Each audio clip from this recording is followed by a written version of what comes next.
There are 4 main enemy types in the game: squids, skulls, pedes, and spiders. Each of these have different variations you will encounter. The first you'll see is the squid, and it has 3 different variations. The squid enemy type is a slowly moving tower that gushes skulls every 20 seconds. The squid one has 1 gem near the top of the body. This is the only place it can take damage. It has 10 health and gushes 10 skull 1s and 1 skull 2. The squid 2 looks quite similar to the squid 1, but it's slightly bigger and has 2 gems on it. You'll have to take out both before it will die. Each gem still has 10 health, and it gushes 10 skull 1s, just like the squid 1, but instead of a skull 2, it gushes a skull 3. The last is a squid 3, and it looks very different from the other 2. It's huge and has 3 gems, each with 30 health, so it's much healthier than its relatives. It gushes 15 skull 1s as well as a skull 4. All squids rotate clockwise slowly, so if you move around them counterclockwise, their gems will be visible more often than if you move in the same direction as them. This is a bit more technical, so it's not important for most people, but I feel it's worth mentioning. Squids have an adherence force with each other, so they tend to clump together. When leaving a lot of them alive, they will usually stay pretty close to each other in the middle, but not always. Skulls are the most prevalent enemy, and will quickly overwhelm you if left unchecked.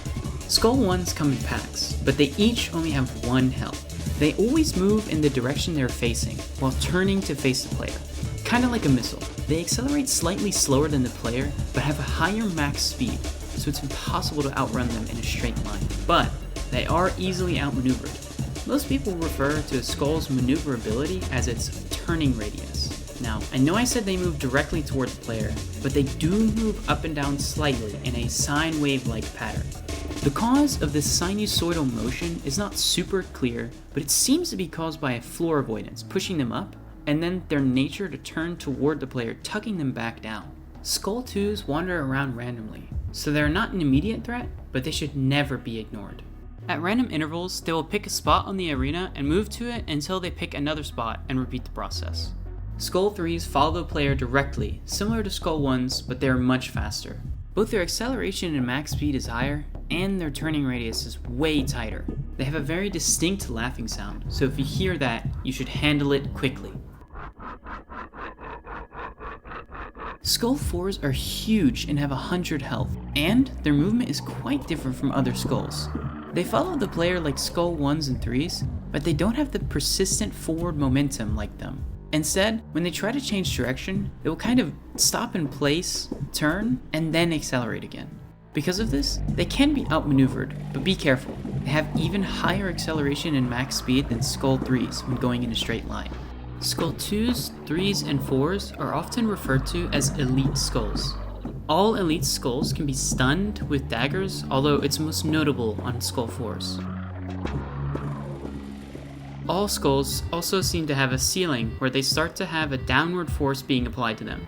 You can see this if you make a custom spawn set with really high tiles. Spiders are the 3rd type of enemy you'll encounter. They spawn in ducked, and after a few seconds will raise their head to look at the player. They don't try to kill the player directly, but instead they attract any loose gems on the arena as long as they are not ducked.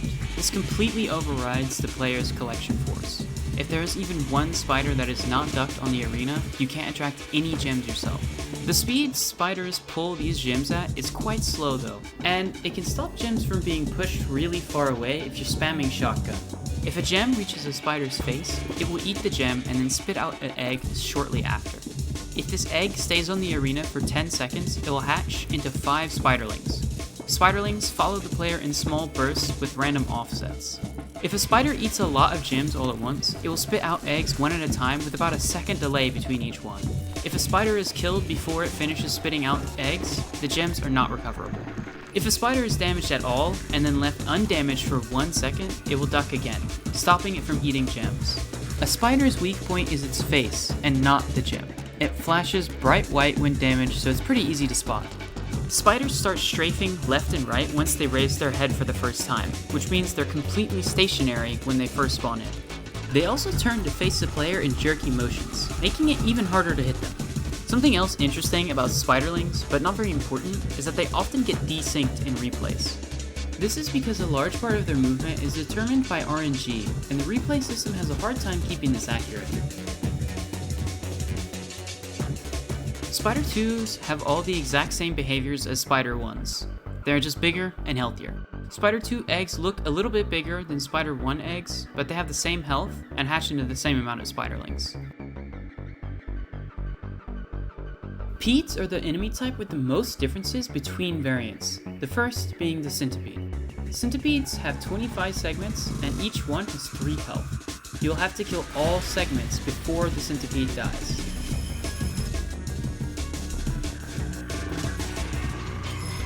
They fly around for a few seconds before following the player in a sine wave-like pattern. They will burrow again if 15 seconds pass, or if you get close to the head. Gigapedes are much bigger than centipedes, with 50 segments that each have 5 health. A lot of the same behaviors apply, but there are some differences. Gigapedes will approach the player immediately after emerging and cannot burrow again. Because of how long Gigapedes are, it's really easy to accidentally run into the tail of one. Ghostpedes are quite different from the other pedes. They have only 10 segments, but each one has a whopping 50 health. They also never follow the player and will fly around in the sky after emerging.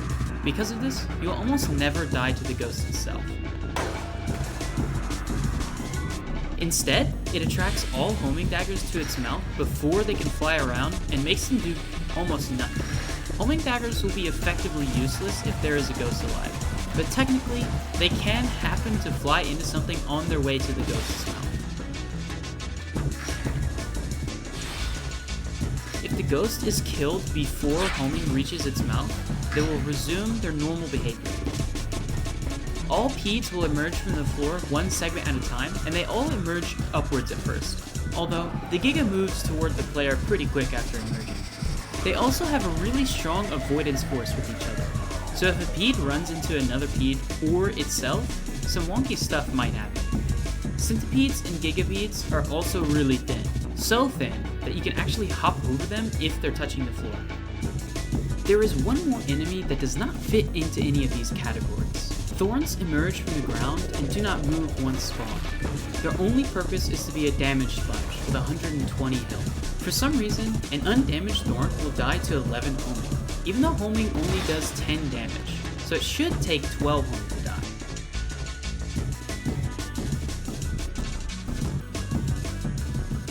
Pretty much all of the enemy hitboxes are not what they seem. A lot of enemies are just spheres, or a few spheres put together, and much smaller than the visual model would suggest. The only things that aren't spheres are the squids. Instead, they're tapered cones. Much of an enemy's model doesn't even have a hitbox either, like the legs on spiders and pedes. You can walk through those all you want and not die. The head of a pede is also not tangible.